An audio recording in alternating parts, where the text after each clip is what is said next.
It's Izzy here. I am currently staying in a hotel. It's a long story. Check out my vlog if you want to know. But y'all are currently on a windowsill that is on top of a AC unit.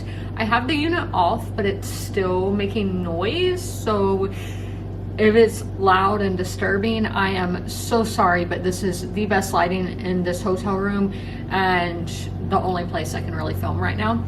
But today we are going to be looking, oh, it just got kind of quieter. Today we are going to be looking at what Goodreads considers the best books that are on my TBR. Let's get into it. I have Goodreads open on my phone now, which will be on one of these sides of the screen. We are going to be doing this by genre. So first we are going to start with classics, and these are books on my TBR that I physically own. Maybe not physically, I could own the audio or ebook, but you know, I own the book. We're doing it by average rating, and we are going to reverse this and do it by the best. So what is the best book?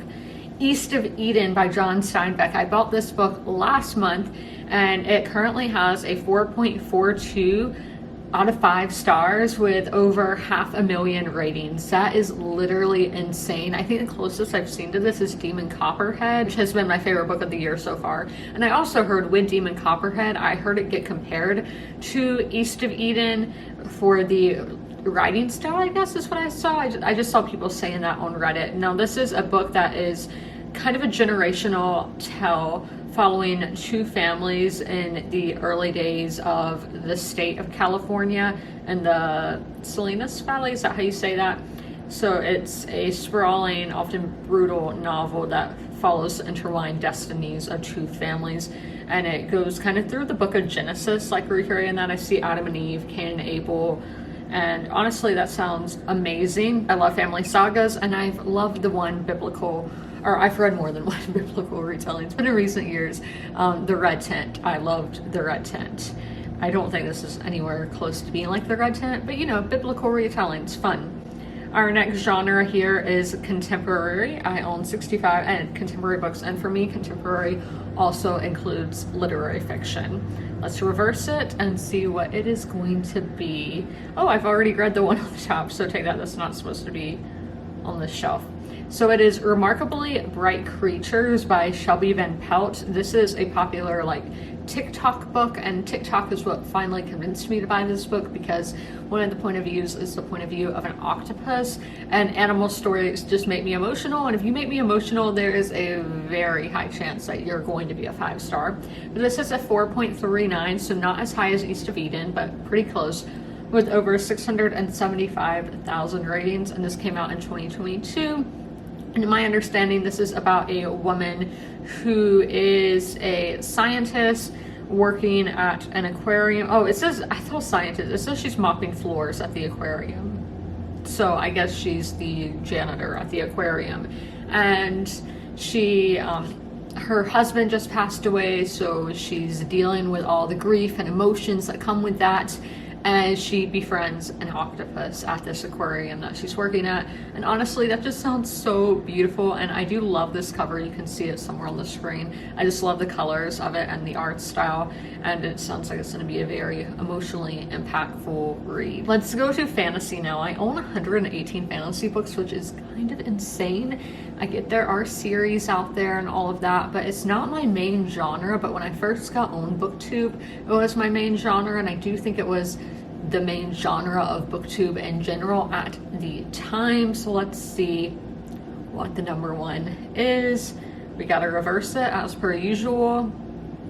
And it's The Final Empire, the first book in the Mistborn series by Brandon Sanderson. Is this our highest rate? Yeah, this is our highest rated one yet, with a 4.48 with 731,000 ratings. That is a lot, and a high rating for that. This is, again, the first book in the Mistborn saga. I thought the first book was called Mistborn, but I guess not. This book is actually in storage for me, so it's gonna be a while before I can actually get to it. But I don't even know what Mistborn's really about, and this is a really long description. So what if the whole world were a dead, blasted wasteland, Mistborn for 1,000 years? The ash fell and no flowers bloomed. For 1,000 years, the Ska slaved in misery and lived in fear. For 1,000 years, the Lord Ruler, the sliver of infamy, reigned with absolute power and ultimate terror, divinely invincible. Then when hope was so long lost that not even its memory remained, a terribly scarred, heartbroken half-ska rediscovered it in the depths of the Lord Ruler's most hellish prison.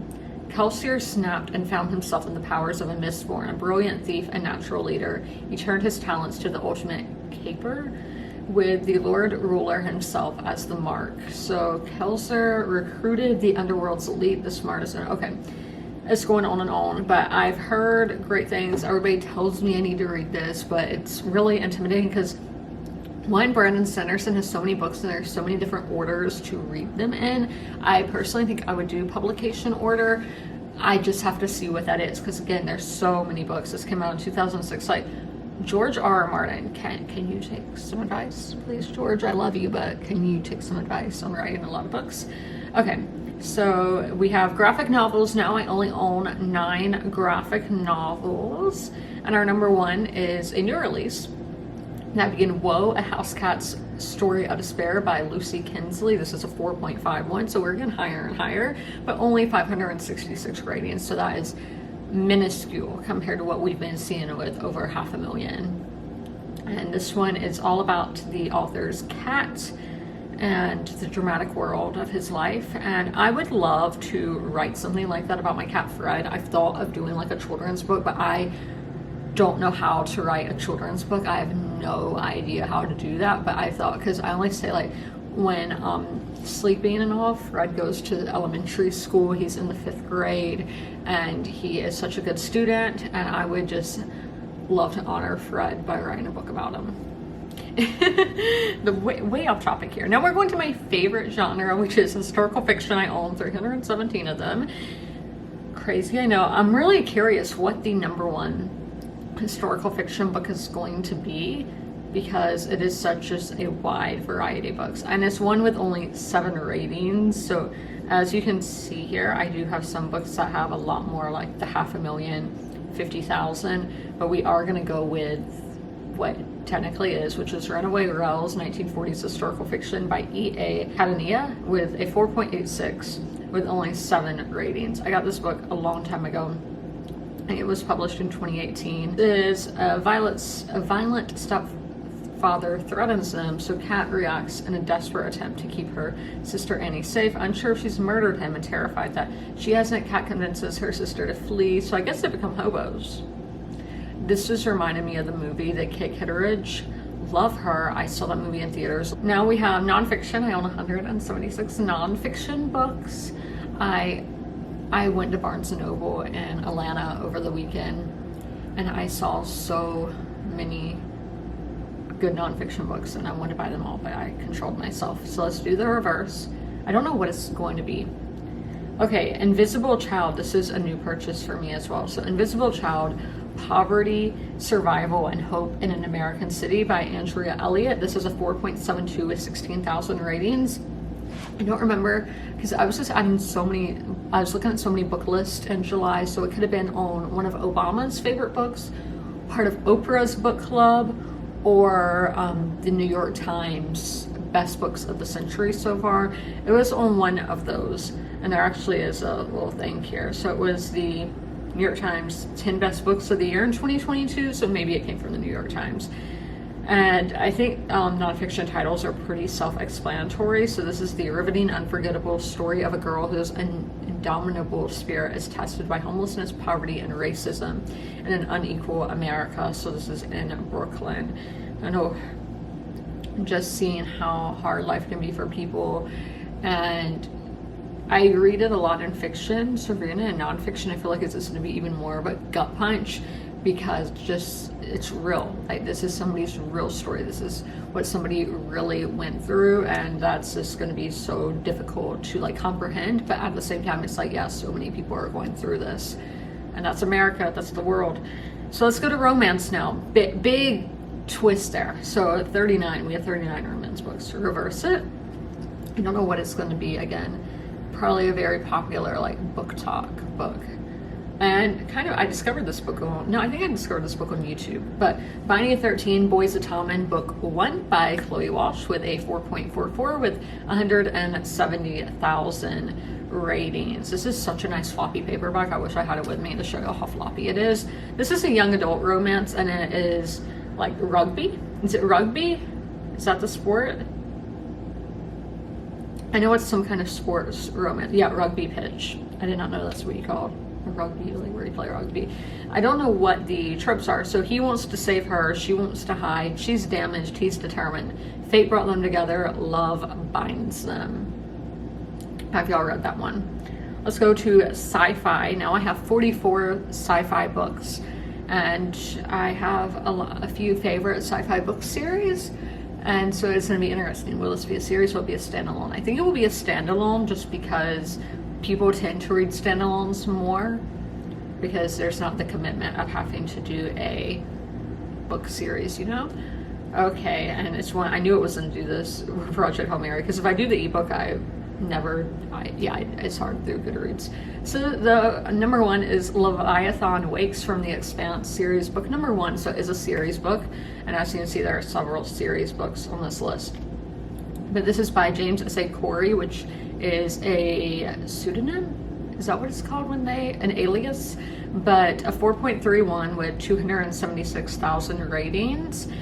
Again, I've had this book since 2019. I don't remember what it's about. So humanity has colonized the solar system. Mars, the moon, the asteroid belt, and beyond, and the stars are still out of reach.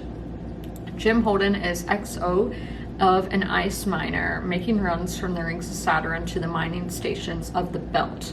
When he and his crew stumble upon a derelict ship, the Scopuli, they find themselves in possession of a secret they never wanted, a secret that someone is willing to kill for, and to kill on a scale that someone is willing or unfathomable to Jim and his crew. War is brewing in the system unless he can find out who left the ship and why.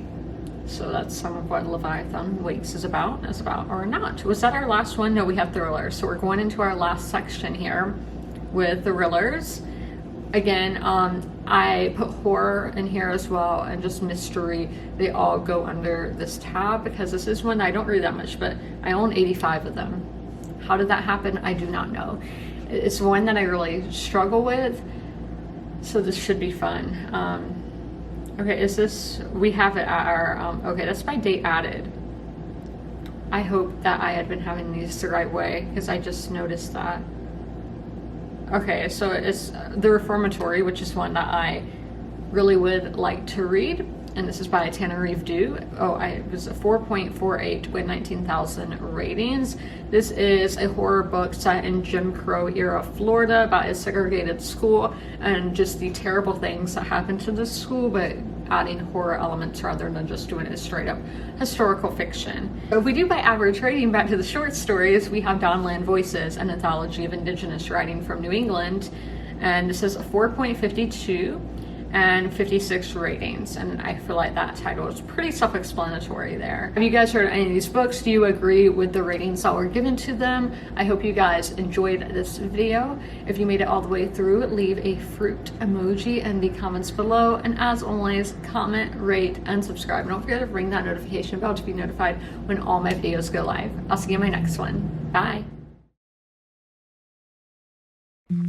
If you are familiar with my videos, you're used to seeing Sherman at the end of them. Sadly, Sherman has since passed away, but I would still like to encourage you guys to help your local shelters. Sherman was at the Darlington County Humane Society in rural South Carolina. I always have their link down below in the description if you guys would like to help them, but also help your local shelters as well.